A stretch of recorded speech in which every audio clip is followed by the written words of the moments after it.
আমার গাড়ি কোন দিকে? আরে ভাই গাড়ি থামান! আরে এই ভাই গাড়ি থামান!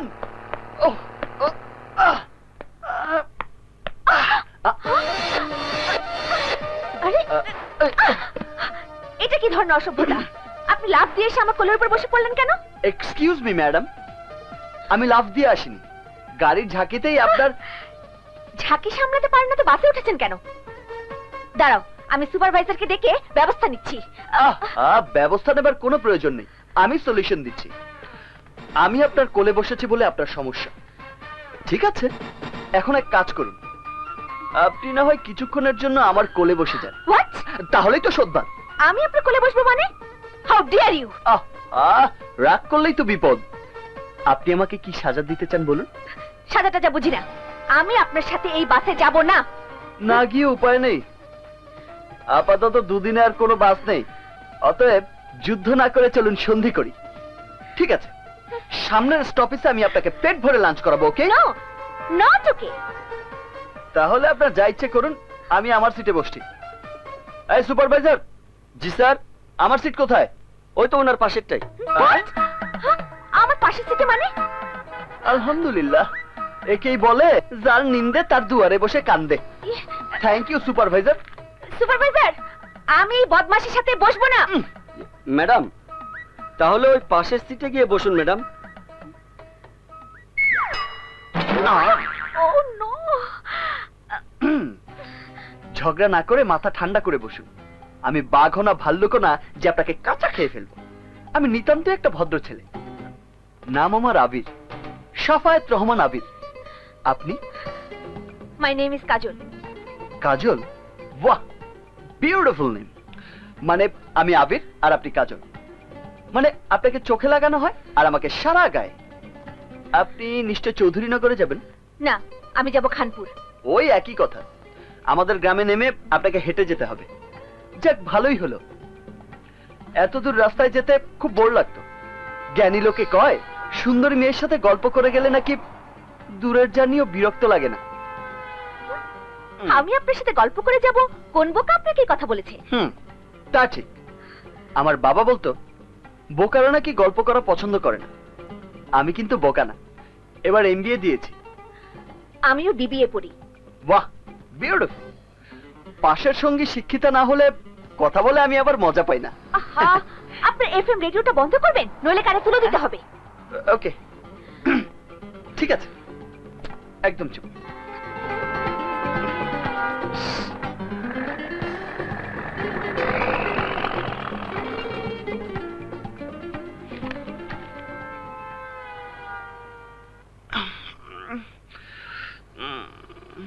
আরে আরে, কি আশ্চর্য! হ্যাঁ,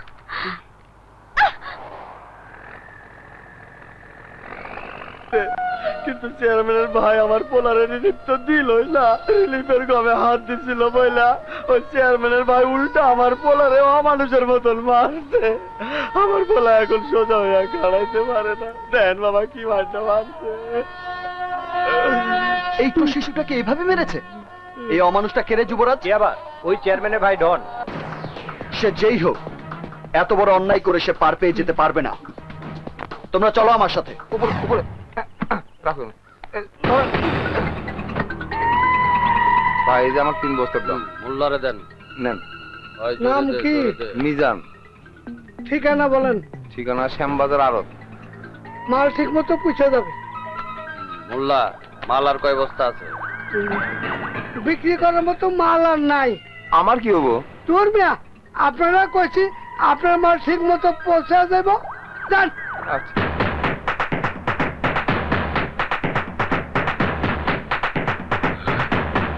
ওই আমার শার্টটা দে।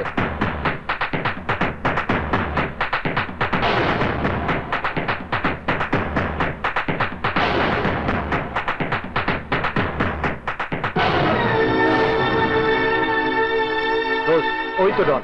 মোল্লা, মোল্লাটা কে রে? ও প্রেতমিস, চৌধুরী বাড়ির চাকরের পোলা। এই পঙ্গপালের দল, তোরা হেলে কি চাস? হ্যাঁ, চাই এই ছেলেটির রিলিফের ভাগ, আর চাই এই ছেলেটিকে যে আঘাত করেছিল তার শাস্তি। চুপ কর তুমি। আমাকে বাজারে শাস্তি চাস তুই? তুই জানাস উনি কে? জানাস উনি ছেলে কি করতে পারে? হ্যাঁ, জানি, কিন্তু তোর ভাই যেই হোক না কেন, ন্যায়ের স্বার্থে আমি কাউকে ছাড় দিতে নারাজ।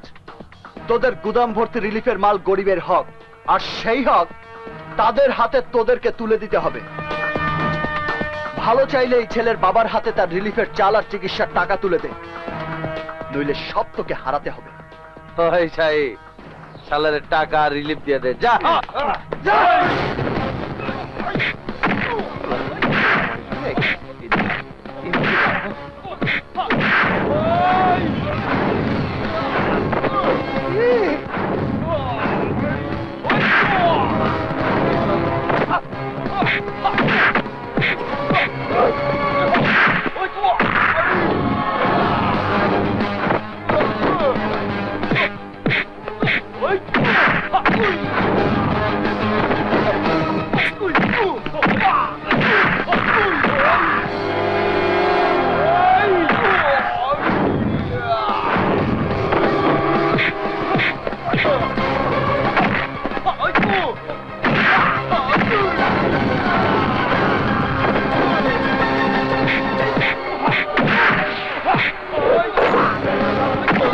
ওই বর্তমানের হাতে মার খাওয়ার দরকার নাই।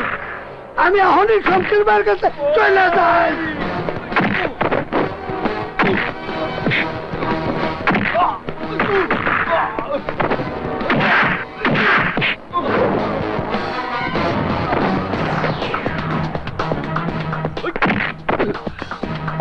হারাম খেয়ে খেয়ে তোদের গায়ে চর্বি জমে গেছে, সেই হারামের ভাগ আমি কিছুটা কমিয়ে দিয়ে গেলাম।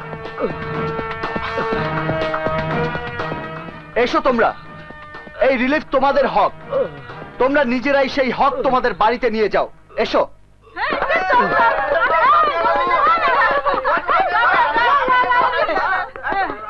এই নাও টাকা, এক্ষুনি তোমার ছেলেকে সদর হাসপাতালে নিয়ে যাও। যুবরাজ, তুই সাথে। হারামজাদা, তোরা থাকতে আমার ভাইকে এইভাবে পিটিয়েছে কে?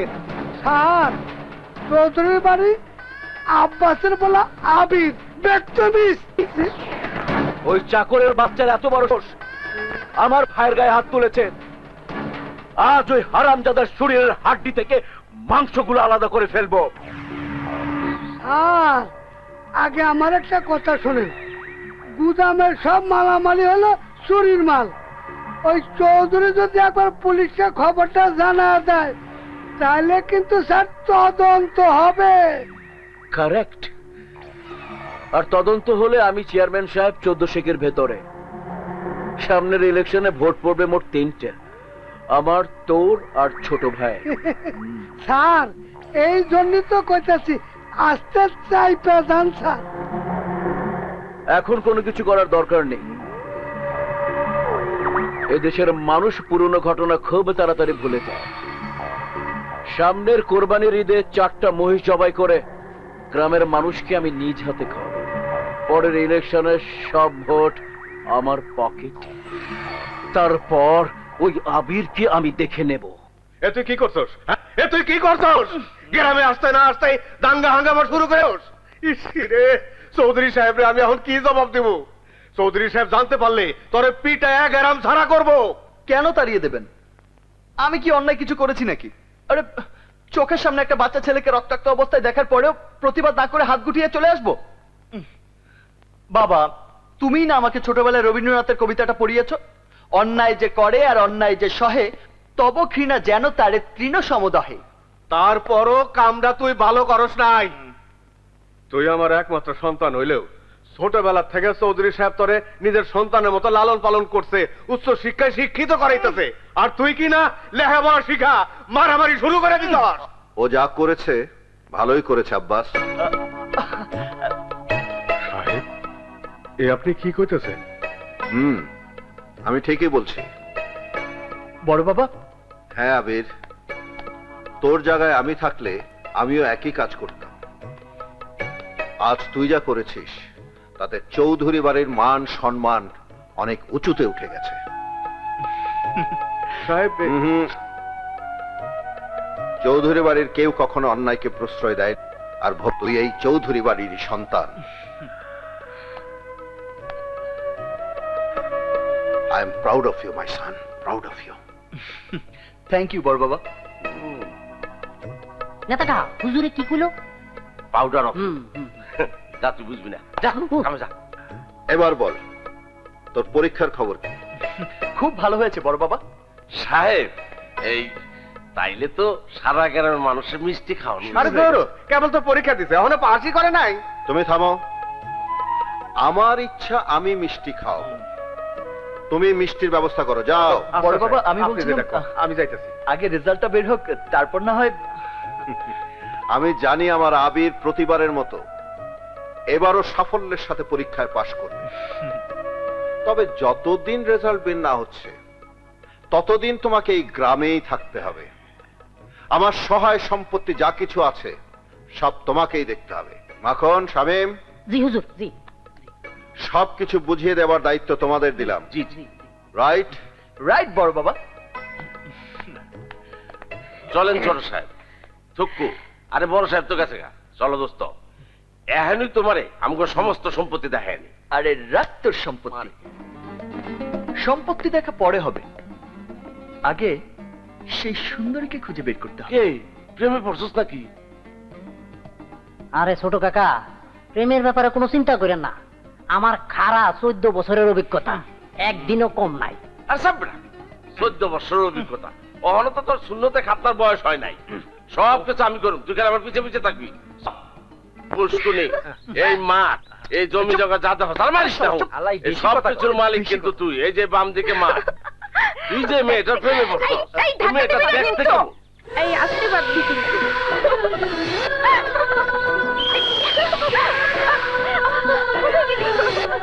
এই যে এখানে।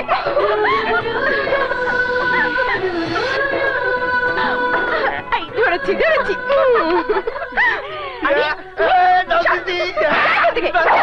আরে, কোথায় গেল? এবার তোর পালা। এই,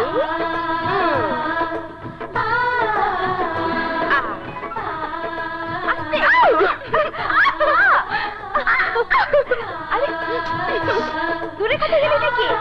এই যে এখানে।